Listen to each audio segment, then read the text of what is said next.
Still got people coming in the. Got it.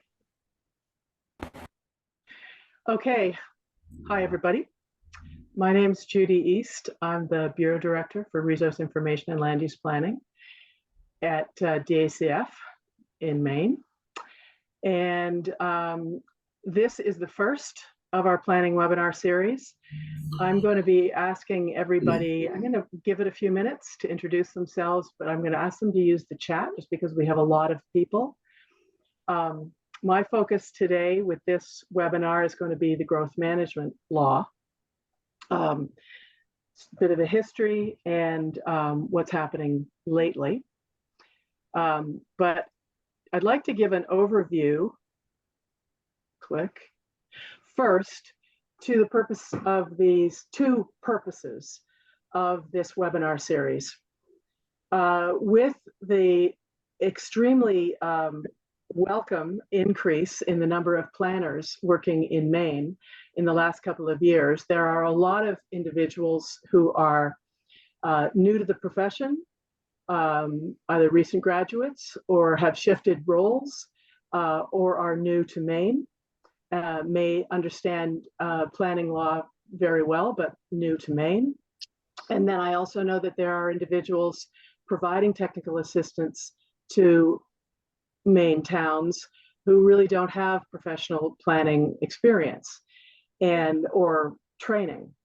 This webinar is absolutely not intended to substitute for a professional planning degree, but it's to at least get the fundamentals put forward so you know where to go to get more information.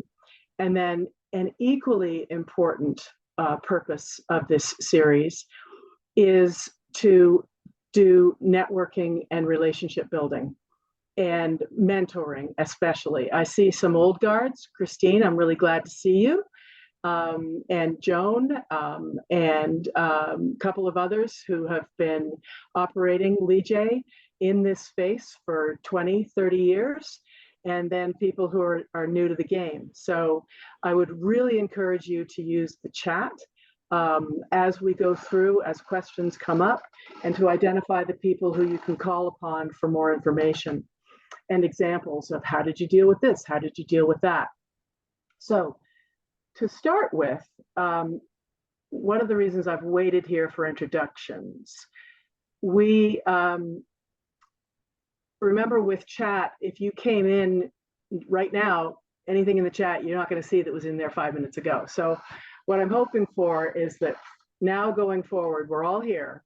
Please put your name and where you work, and maybe give us a little more. How long you've been working in Maine, if you've coming to Maine from another state, and even if you're like, I don't know about planning, and these are the questions that I've been asked, and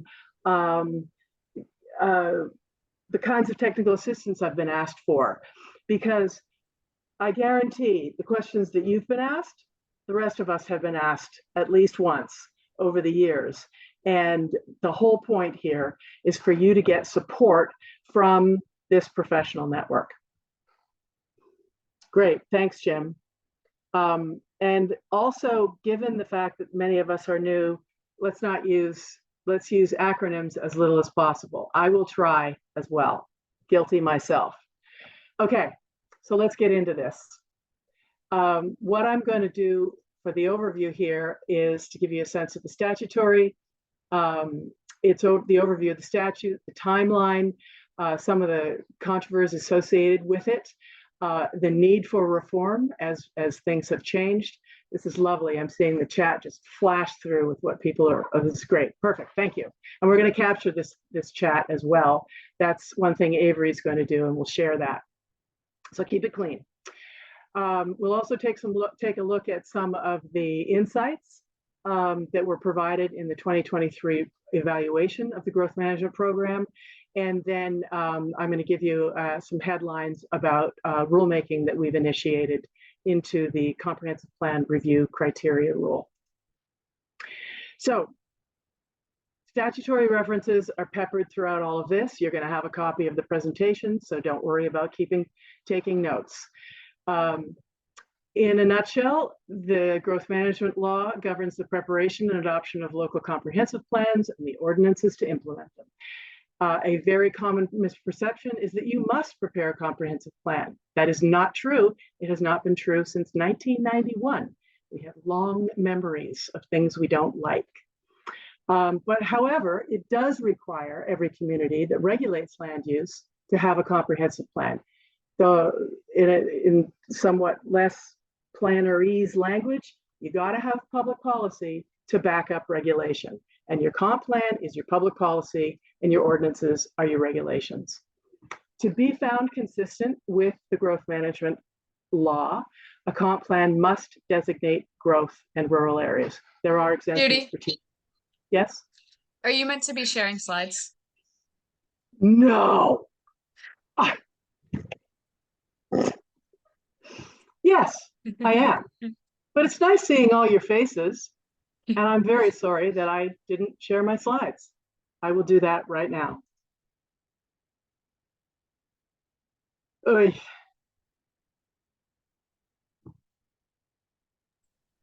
I was just enjoying listening, but visual aids are great.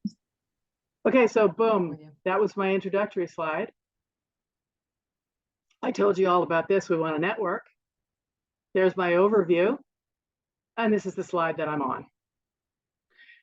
Thank you, Avery. Sorry about that, everybody. And then I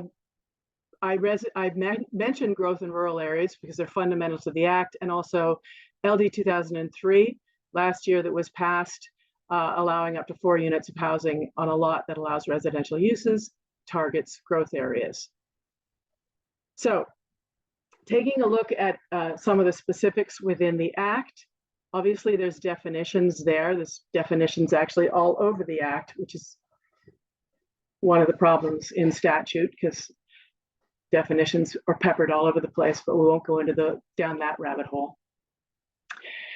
In a nutshell, finding the balance between private property rights and community needs and interests in services and in order to protect public health, safety, and welfare. That's what planning is. That's what the growth management program is trying to achieve, that balance.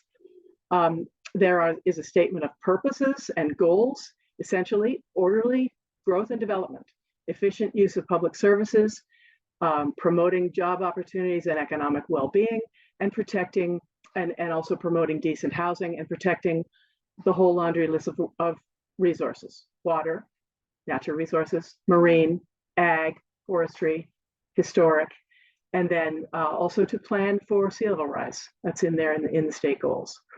There is local authority for growth management, but within this law, there is an express limitation on home rule authority. So every municipality may, not must, plan for growth, adopt local plans, and then have implementation strategies consistent with the goals of the growth management law. The responsibility lies with local towns, but you must have planning committees, you must have public input, have public hearings, and involve or think about regional coordination. The changes to the rules that I'll be talking about later, I would offer we need to do a whole lot more than think about regional coordination. We really need to flip planning on its ear in order to have regions help us do, especially tiny towns, do planning. I'll get into that. The growth management program has a variety of elements. Sorry, didn't mean to do that. So you've got inventory and analysis, you've got policy and implementation, you have guidelines for each of those things, growth and rural designations, a capital investment plan, and then protection of resources be consistent with other state laws. There is an evaluation process. We just did one. It was reported to the legislature. I'll pop that into the chat shortly. This past year, there is a technical and financial assistance program. It is still funded at very low levels at the regional level and zero out of my office for the municipalities since 2007. That also came up in the evaluation. The statute allows that comprehensive plans be reviewed by the department, subject to rulemaking, and that's the rule that we're going to open up. And then it has a very important section on growth-related capital investments. And I'm going to jump to that shortly in a little bit more detail. In addition to the Act describing how you do a comprehensive plan, there are a whole bunch of implementation measures. How it provides, Avery, can you see the waiting room? That just flashed to me. Yeah, you can. Okay. Yeah, I got it. It provides guidance on how you develop local ordinances and subdivisions. It has provisions for enforcement. So we're going to get into some of those details shortly as well. Here's a timeline for you. The law is 34 years old, enacted in 1989. It was completely repealed and then reinstated in 91. A whole lot of change made at the turn of the century, and then some peppering changes over time right up to the current day. So let's go into some of those changes. In a nutshell, I've said that 3 times. I seem to have that as my statement for the day. I'll try and stop doing that. There are push-pull dynamics associated with what is a very complex and very controversial law. People want home rule, but there is indeed a need for state oversight, and there are express limitations on home rule authority in this statute. It was enacted after a very high growth decade of the 80s, very high development pressures. And because of home rule and land use considerations being held very close to people's heart as being local, that's why comprehensive planning is done at the local level. But I would argue that pretty much everything else we do as human beings and as plants and animals is regional. So I think that's where one of the biggest push-pull dynamics is, and one that I'm really hoping to address with rulemaking. So as I've said, 89, it was mandatory, and the designation of growth in rural goes all the way back to 89. It was repealed in its entirety and then reinstated because, oops, there is a constitutional need for public policy, that is the comp plan on which you base zoning. So it was brought back in. But it was 1991 when it was no longer mandatory to prepare a comprehensive plan. But to this day, I hear people say that you have to do it. Fast forward through the 90s, there were a lot of plans prepared that obtained that consistency with the Act or with the law ruling through the 90s. But in many cases, the development that was occurring was not taking place in growth areas. That also continues to this day. And so measures were taken at the turn of the century to give comp planning more teeth and to address development sprawl issues. Cost of sprawl was issued in 1998, I believe, as well as a whole service center analysis study. And the growth-related capital investments 4349A was instituted, targeting state investments in locally designated growth areas. It was that state partnership assumption that, okay, the towns do the planning, they decide where they want to grow, and the state will then give them money in the places where they will support growth-related capital investments. There were exceptions. If you didn't have a comp plan or it wasn't yet consistent, the exceptions are you've got water and sewer, you're a census designated place, an urban compact area, maybe a pollution control facility, a tourism facility that doesn't make sense for it to be in a growth area, a variety of exceptions. But in any event, it was an intent to provide the carrot as opposed to the stick from the state of, if you plan, we will help invest in the places where you want to grow. Fast forward to 2003, a rate of growth ordinance. That was the growth caps effort. And it passed and allows towns to set limits on the number of permits that can be allowed in growth and rural areas. And I mean, I can see limiting the number of permits in rural areas, but limiting them in growth areas was really an anti-growth at all costs, or a little bit of a pulling up the drawbridge reaction. People would question me on that a little bit, because sometimes it's an issue of we don't have enough services for all this growth, so we need a growth cap. But in any event, it passed and it's in there. Then in 2007, the Informed Growth Act was a reaction to big box retail locating outside of growth areas or outside of downtowns in any event.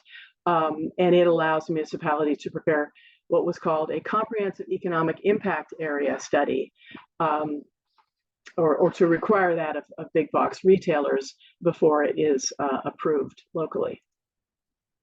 There was a lot of rulemaking that was done in the late 2000s because there were complaints about the way that comprehensive plan reviews were done, that they were too onerous.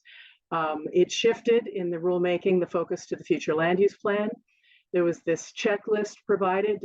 If you meet these things, you're going to find it easier to reach consistency. And another really important, and I think one of the most important changes in the rules was this 12-year shelf life. What I was finding in Washington County was towns had plans that were written 91, 92 with extremely tepid, shall we say, implementation measures, even some that said you're required to prepare a future land use map, and the way that the town dealt with it was, yeah, we'll do that. And that was called consistent. And then so they never did it. So here you had growth-related capital investments brought in 8 years later saying, if you've got a growth area, you get goodies for a comp plan that really didn't direct growth in any meaningful way. So that shelf life of consistency, I think, is really important when you're tying investment to a plan that, for example, if it's written in 91, the census data isn't out and might be, based on 1980 census data when here you are in say 2007. There was also through this time period, 2008 to 2011, significant loss of state staff. This is when towns no longer got any money to do comp plans.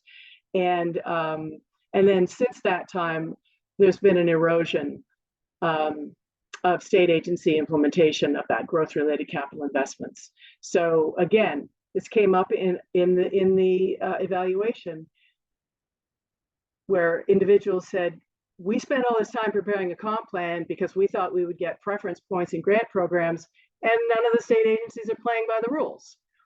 So that's another erosion of the significance that does continue to this day. When SPO was, State Planning Office was eliminated in 2012, the land use staff came over to the Municipal Planning Assistance Program. That's where they still exist at DACF. More recent changes in the growth management law came forward in 2019.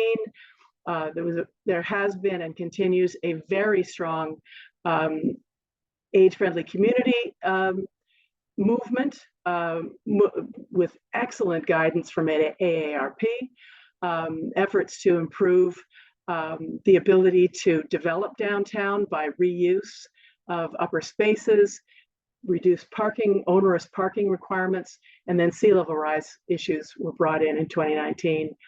Last year, more housing, significantly more housing provisions were incorporated. Recall LD 2003, that is within the growth management law. We also, with the implementation of Maine Won't Wait, brought in definitions of what a climate action plan is locally, tying climate vulnerability assessments to climate action plans. And then the service center analysis that was done identifying service centers back in 1989. And then it was required to be updated, and it was updated in 2013. We updated it in 2013, and I'm going to give you the link to that analysis in the chat. We updated it to 2023, sorry. And we changed the statute to say, look, when you started this, there was only a decennial census. Now we have American Community Survey, warts and all, asterisks, but we do have data every 5 years. So let's do the service center analysis every 5 years. So that's now in statute. There were some cleanup things with the goals and guidance that I worked on as well. I'm going to go into that level of detail. So that's the history. What I want to point out with this slide is that a 34-year-old law that was created before the internet and in a period when change was simply just not as fast or accelerating as fast as it is now needs to be updated. The statute still and the rule still it reflects preparation of inventory and assembly of data as though there isn't an internet. It's as though you have to bring it all into one place and put it all in one document and then have it there for 10 years. And what my experience has been, especially with the smallest towns, which, by the way, here's a fun fact, 73% of Maine municipalities have less than 3,000 people. So 73% of municipalities who have to do this have maybe a clerk, no manager, a road commissioner who's probably also a selectman, no public works director, and likely an entire comp plan committee who's entirely volunteers and may also serve on their planning board. 73% of Maine towns. So that's the impact of the inventory demand of the current rule that I would really, really like to address, not at the expense of the larger towns, but in order to address this one-size-fits-all issue.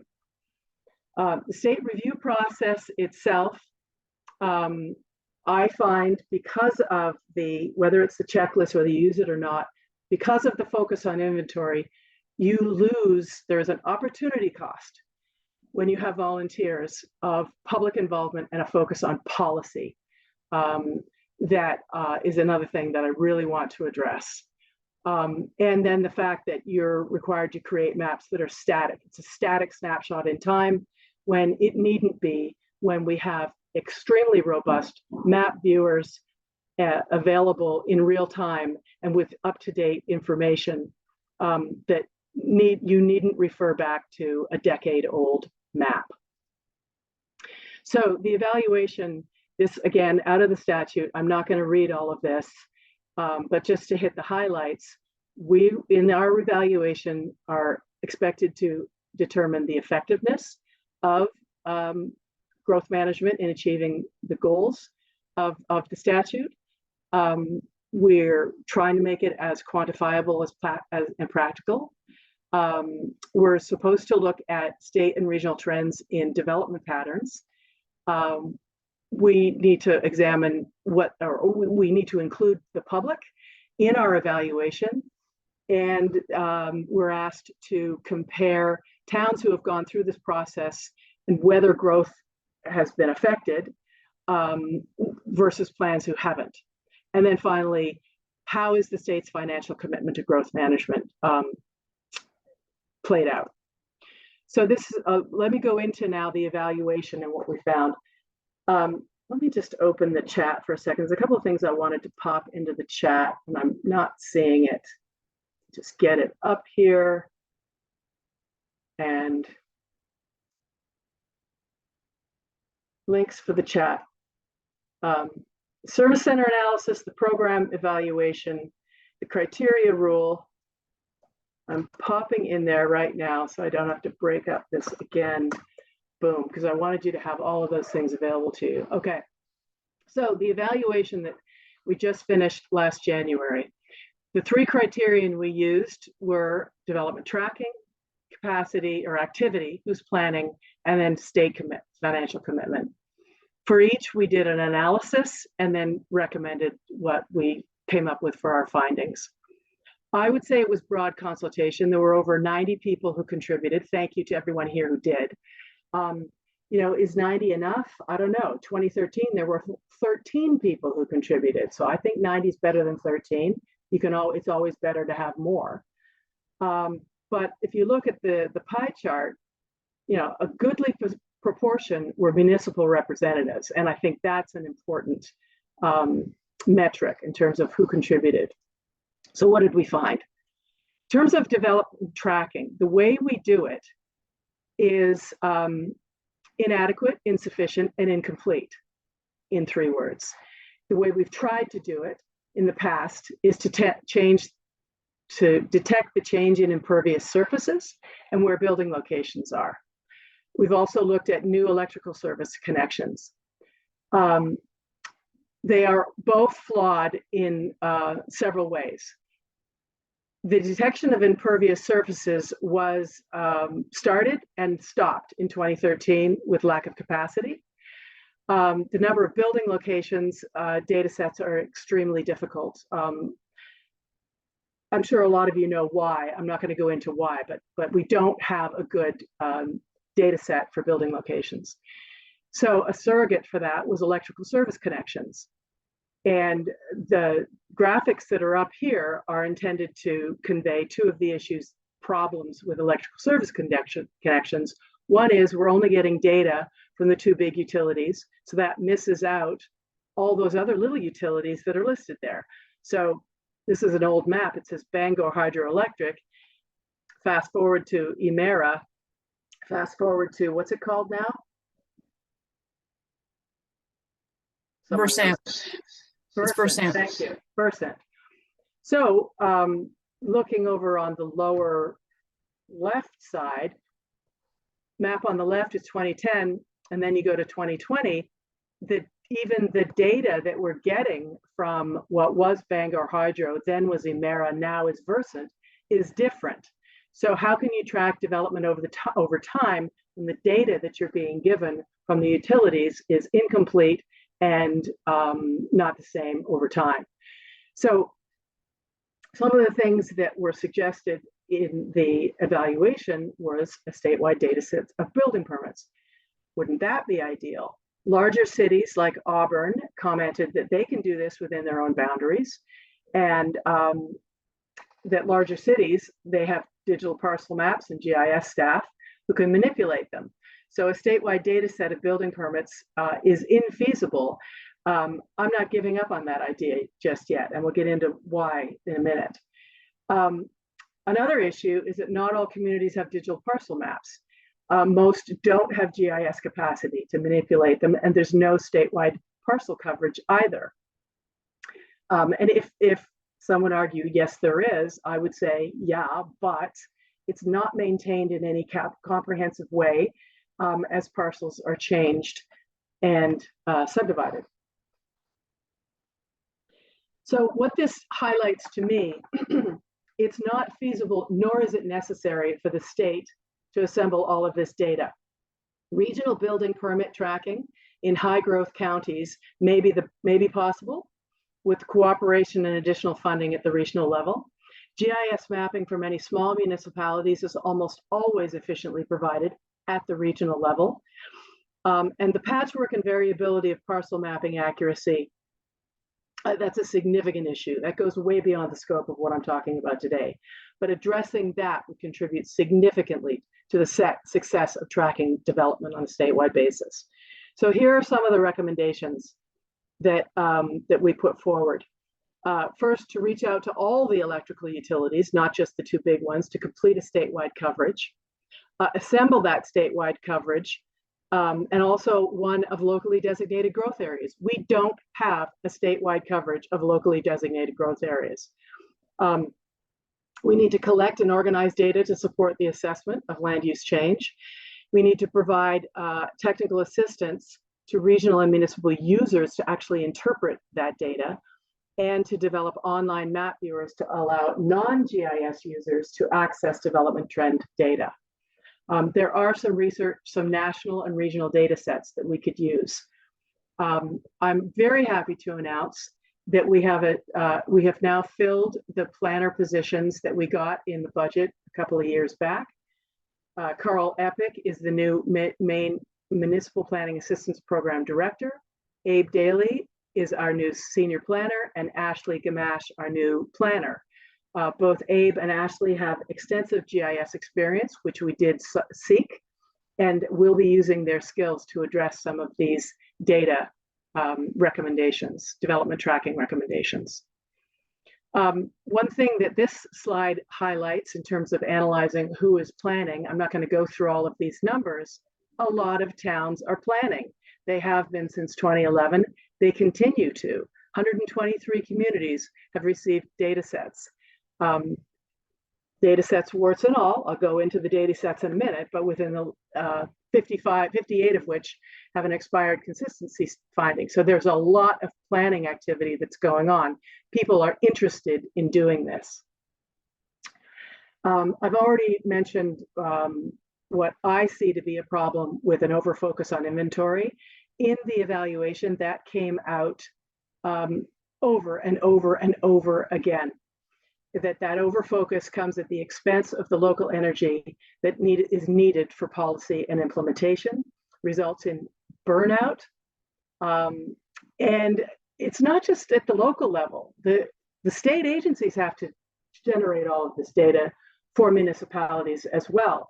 And I think that could be better provided, and provided not just in a frozen in time data set, but in an ongoing real-time access to online data way of delivering data. So findings and recommendations that came out of this was to determine ways to reduce that inventory burden, strengthen requirements to implement regulatory mechanisms such as zoning to address rural sprawl. That was something that absolutely came out in people's comments. To develop and publish guidance at the state level. The technical assistance guidance from the state planning office used to be excellent. We really haven't had the staff or the time to do that since about 2011. So guidance to assist municipalities in identifying growth areas, in developing regulatory standards to guide and incentivize infill development and additional growth in growth areas, and to increase funding to the regional planning agencies and to the municipalities. Because remember, it's in the statute. There is a technical and financial assistance program in the statute. And then there also needs to be a strengthening of the enforcement across state agencies so that if you're going to do a plan, you're going to get rewarded for doing so. What about state financial commitment? The four main ways that the state supports it is the staff at municipal planning assistance program. I see this stuff coming into the chat, and I'm sorry, I don't have the bandwidth to look at both, but I want to be able to get to those chat questions or comments. These municipal grants I mentioned, but we haven't had them since 2007. Grants to regional planning organizations. The chart on the lower left shows you how much that's declined over the years, and also how we've now had to rely on federal funding. And that federal funding that goes to the RPOs is from the Coastal Zone Management Act. So that means that the coastal communities get regional planning organizations, regional planning coastal RPOs are getting money truly at the expense of the technical assistance that is needed in inland areas. And then, of course, the state investment in local facilities is another way the state has a commitment. You can see what's happened to the staff over time. The reason that over on the right-hand side, I say we're at 5 now, but by 2025, unless those limited period positions that were just hired, Abe and Ashley, are made permanent, which I'm requesting, we'll be back down to 3 by 2025, which is too low for the state municipal planning assistance program to provide the kind of robust technical assistance that's being requested. So what the recommendations were from this was pretty much to address problems that I just identified. improved delivery of data and GIS, better technical assistance materials, and training the trainer types of programs. That's at the state level. At the regional level, we need support to provide training to municipal officials. I know I'm preaching to the choir of anybody who's regional right now, but municipal officials turn over constantly. The need for training never, ever goes away at the regional level. And so base level funding to provide that. And then there's also base level funding needed at the regional level, because small rural municipalities are never going to be able to identify, scope, prepare, secure, and administer grants. They won't, they can't. They don't have GIS mapping services and skills. They don't have the money to. They also need technical assistance on other issues other than climate and housing. They need help on, because by the way, there is money for climate and housing through the Community Resilience Partnership on Climate and the Housing Opportunity Program on housing. But as anyone at the regional level and in the municipal world knows, the small towns need help on what's a moratorium? Can we use a moratorium? How do we use a moratorium? What's a capital investment plan? How do we develop this ordinance? How do we target growth and protect rural resources from development sprawl?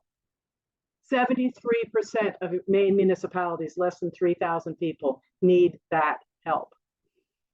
And if we're going to do that at the regional level, preparing regional plans to do so. And then I would say at the regional level, you basically just need grant funding to do comprehensive planning. So what are we trying to do with the criteria rule? We initiated rulemaking. We submitted to the Secretary of State that we're going to do rulemaking. We started that this summer.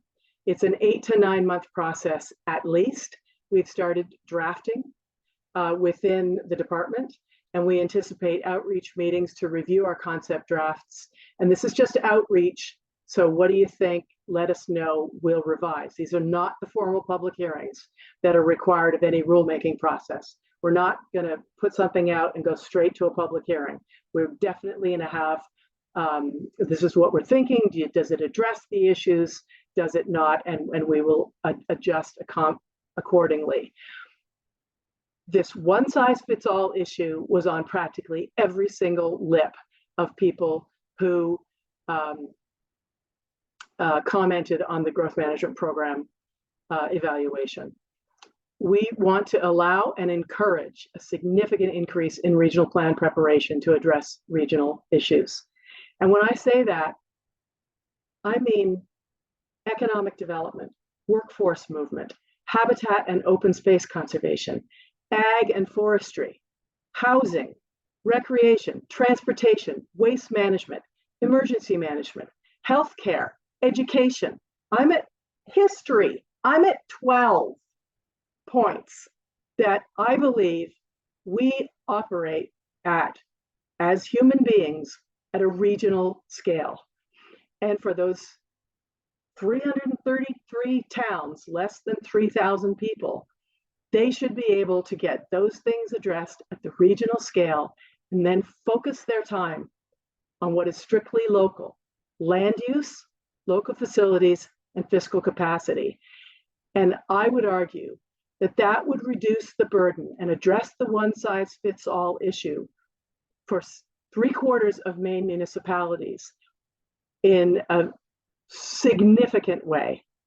Larger communities can still address and include the full range of the topic areas, and they're going to. Portland is still going to do all that for Portland, but they may benefit from GPCOG doing a regional plan that they can draw from. So that's the biggest change that I want to make to the review criteria rule, and we can do it with existing statute. It doesn't take statutory change to make that change because it's already in there. It's just been buried as one tiny little line within the rule. And as I've mentioned, we are going to vastly improve online GIS access to data delivery with new staff at municipal planning and with the work at beginning with Habitat right now. Amy Dowley, she was one of students with Tora Johnson and me here in Washington County. She is a whiz, and she is improving the data delivery platform for beginning with Habitat data immensely. All of this work is ongoing right now, and we do actually hope to have development tracking, improve our ability to do development tracking to address some of the issues we raised in the program evaluation. And the last thing I'll say is that there's a statute, there are rules that follow from it, and then there is guidance or technical assistance. There are appropriate places to make changes in each. There are several pending statutory changes to the growth management law. Some are individuals things, some are whole new sections, and some are significant, extensive changes like LD 1976. They're in front of the Housing Committee. The Housing Committee has started meeting, and they're going to have public hearings on those changes to the growth management law in the next several months, not in January. These are carryover bills that are going to have public hearings that we need to pay attention to in the next little while. I will be working with the sponsor of LD 1976, Melanie Sachs, on workshopping some of the concerns that I have with it at this point. And so you can anticipate, I believe,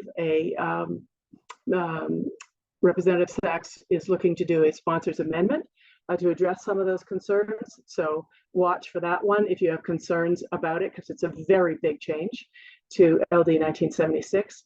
And then my last point is, I think many of these changes that I think are addressing the most significant issues that we found in the program evaluation, I think we can deal with in rules and with better guidance. And I'm going to stop because I want to leave 15 minutes for questions, and I'm going to stop sharing so I can actually see people and the chat. And it would really, really help if people could put their camera on. Okay, sorry, I talked really fast, but I wanted to get through all that. So, how would you like to proceed? Do we want to monitor questions in the chat? There's a ton of stuff here. What do you want to do, Avery? How do you want to go with this? Does someone have questions? I say if you want to start them in the chat, I guess. Okay, so I'm scrolling down who everyone is. And I really hope some of the new to Maine planners are really looking at these introductions because they're excellent.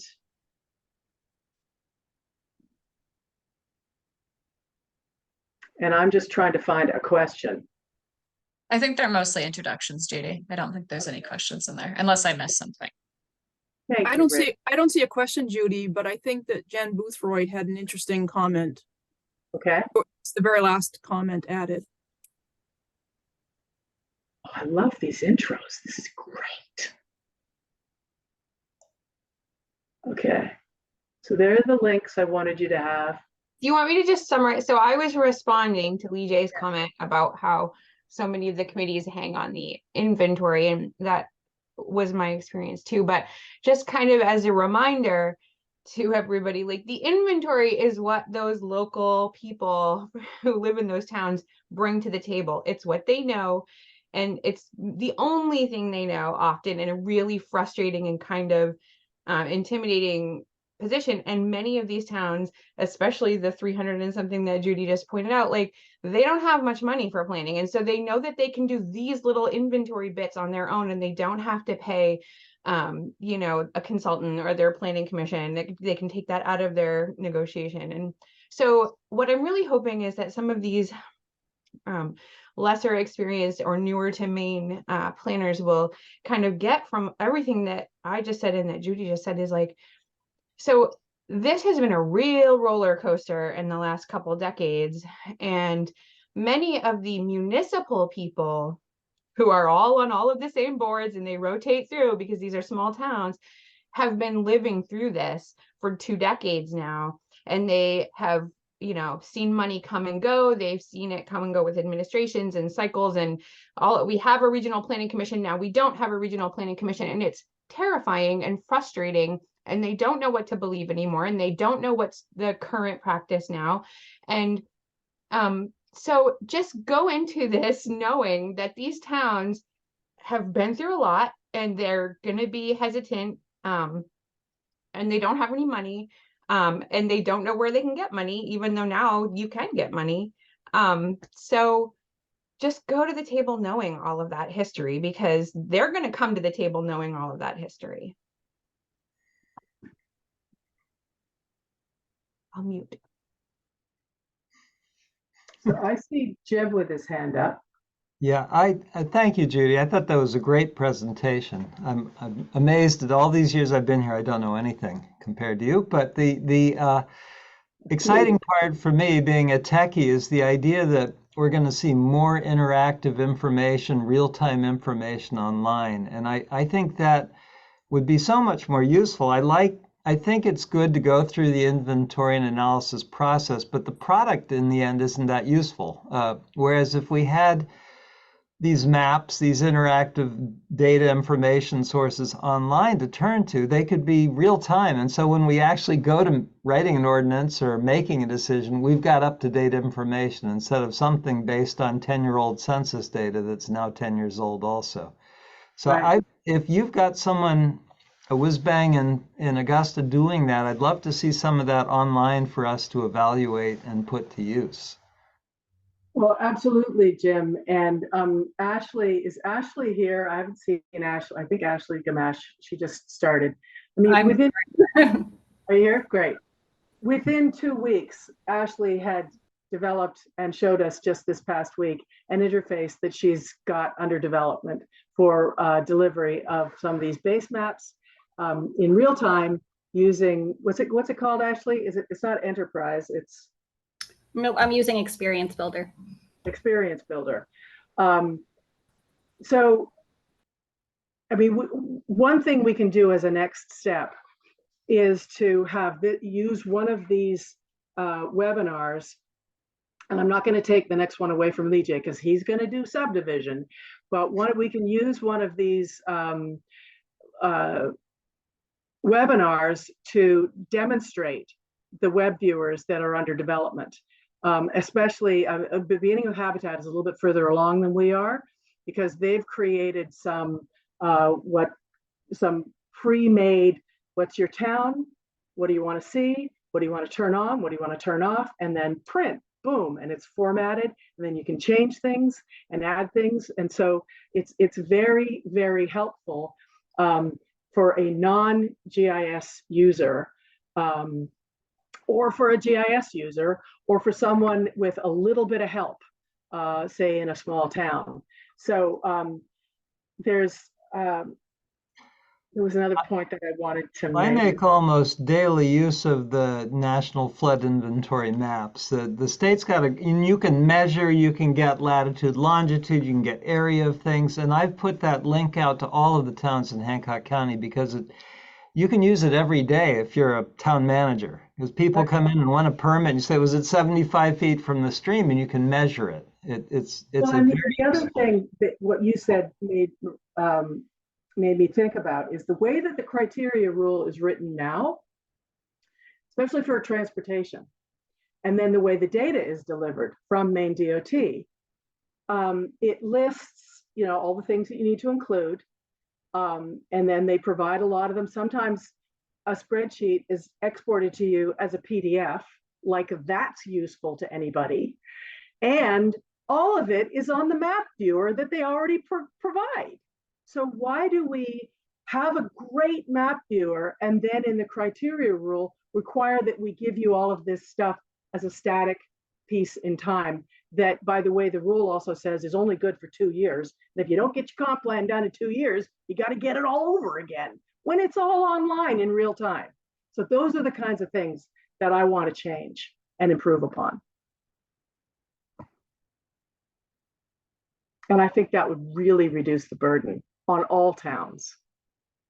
Okay, Are there questions in here that it's hard to follow to say, Avery, if you could help me see whether there's actually questions in the chat. I just can't read this fast. 80 had one about if there's a way to help small towns digitize parcel maps. And I'm also curious about that one. I'll look for other questions as well. Well, I'll tell you what we did in Washington County, and I don't know if this is transferable. Collaborating with the University of Maine at Machias, when Tora Johnson and I, when I was in Washington County, she was there. We worked with her GIS students, Heron Weston, who's now providing TA in Heron, I think you're here, in Washington County, was one of those students in a variety of programs. There were cohorts over the course of actually like 12 years of students. And it was, they were literally hired as interns to digitize property maps for municipalities. What you got from that was the digital coverage. You did not get formatted parcel maps, but you at least got the digital coverage. The translation from a digital coverage to an actual formatted map, as GIS users know, is another big step. And that's where they're going to have to spend some money. But just to get a digital coverage, I think you can get interns like we did in Washington County, and take bites out of it to get things digitized, and then to raise money to get them turned into the actual parcel maps. And then I think we really need to take a look in statute and in the support that we provide to towns, how we get them updated and how we get updates delivered to the main office of GIS, because they're not getting updated. So some of that digitizing that we did in Washington County, it's 15 years old and the updates haven't gone through. I don't know if that helps or not.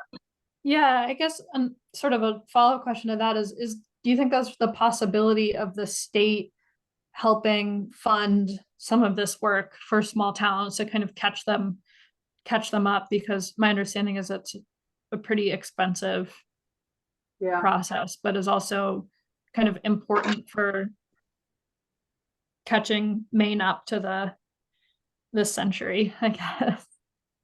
So can I say categorically that there is a funding program and political will and a pot of money to do that at this point? No, but could I put my, head together with others to identify potential sources?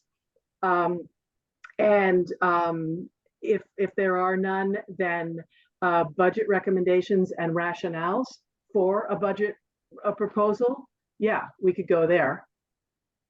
Well, that would be really awesome. I think, I don't know if that could even be an incentive to comprehensive planning. Yeah, and I'm not overpromising on that. I got to be really careful. I'm not overpromising on that, but it's something to explore. There's also, Judy, a question from James Rather, just trying to find it, about, is there any plan in the works to add broadband internet existing conditions and future services to the needs of required items for comp plans?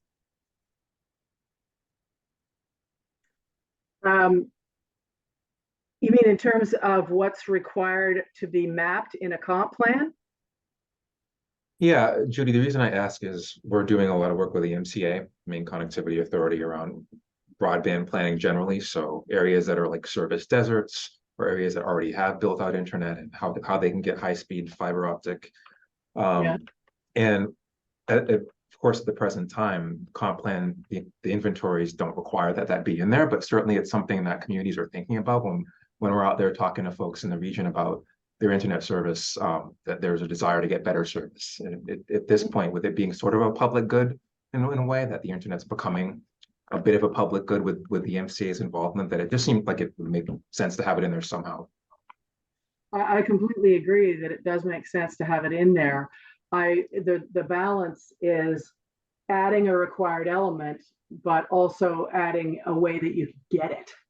And so I'd love to know exactly how you're providing that service, James, because if it can be done in a way that we're thinking in terms of these other map viewers, so that if we're going to add a requirement, I don't want to have towns feeling like they have to go out and get this from whole cloth.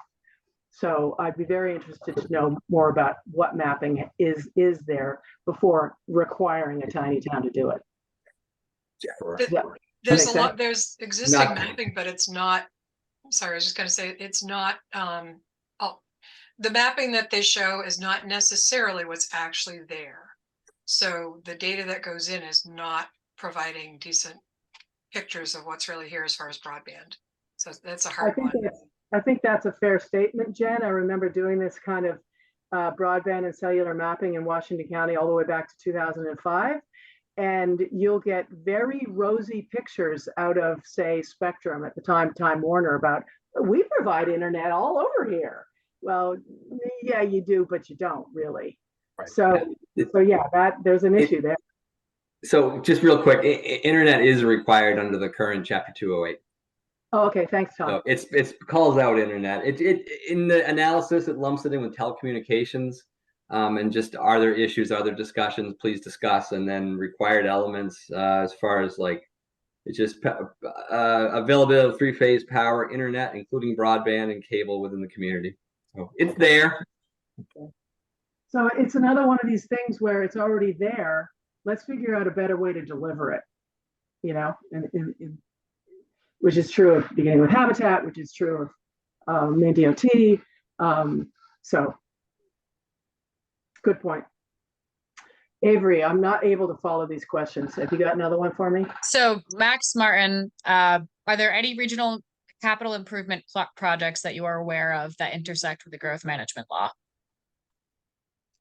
Regional capital improvement? Projects, yep. Well,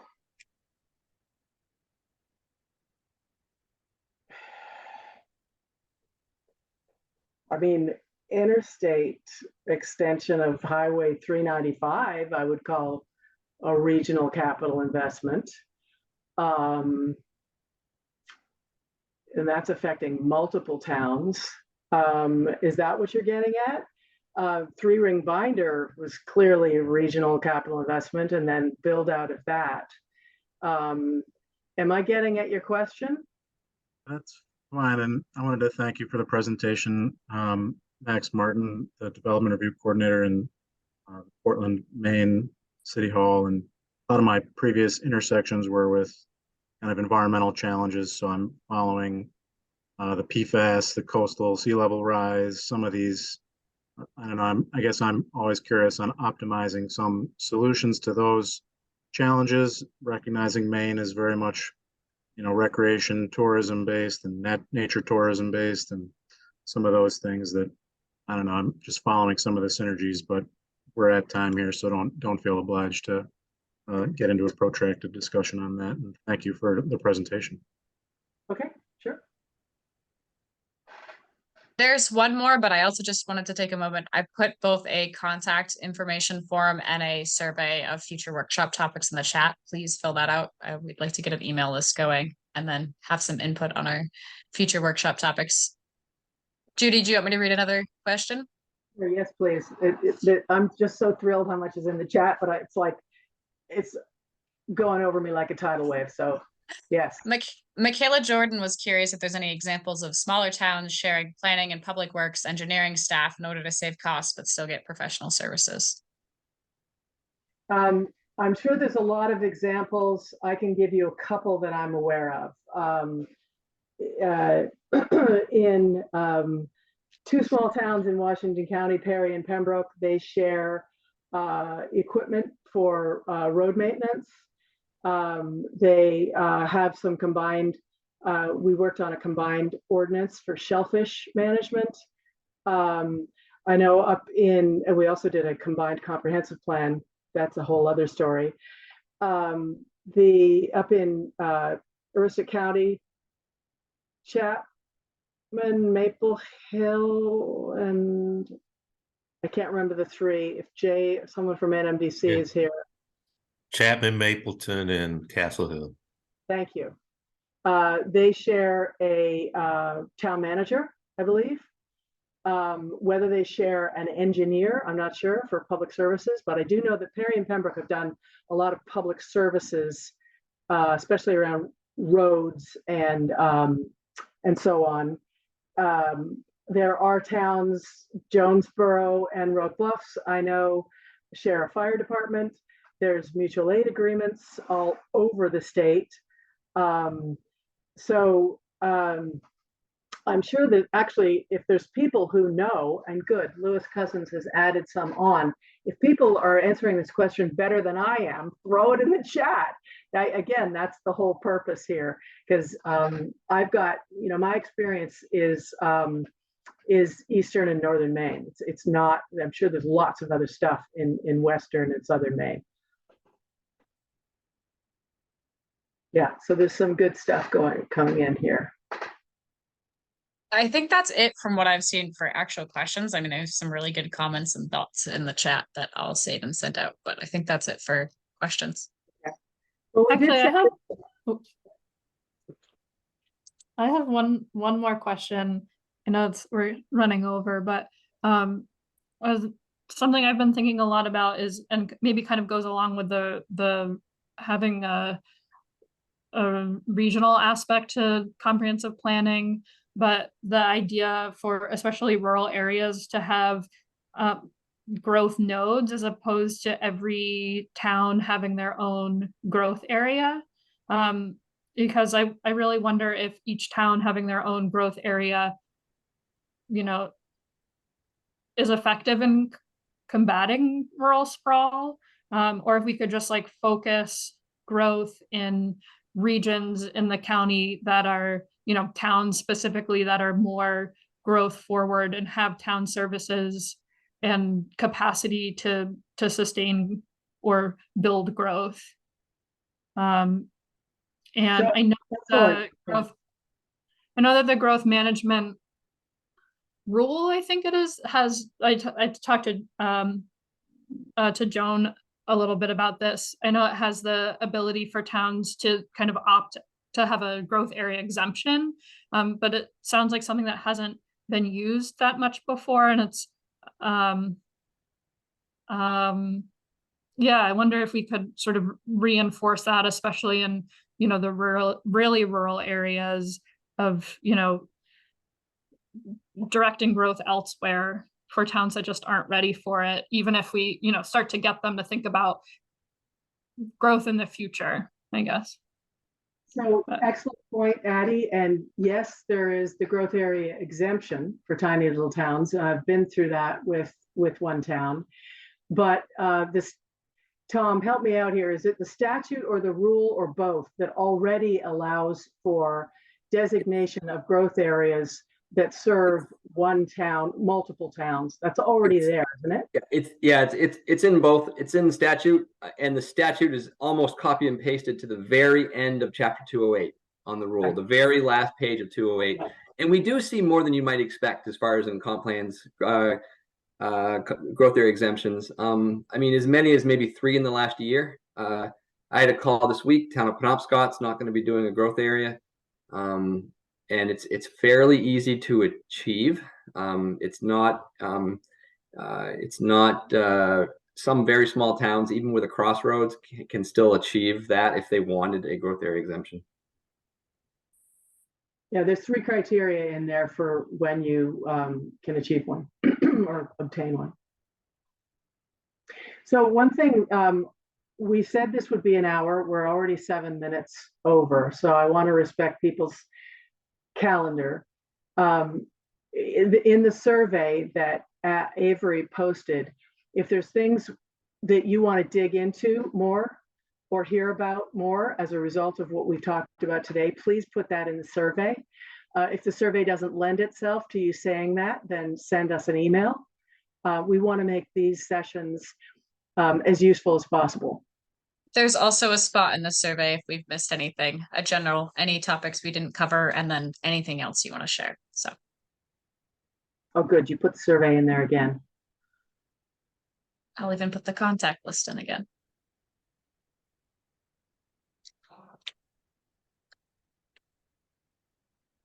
Excellent. Well, thank you all for coming. Thank you, Judy. You're on It's deck. really appreciated. Yeah, thank you. And All all right. of you.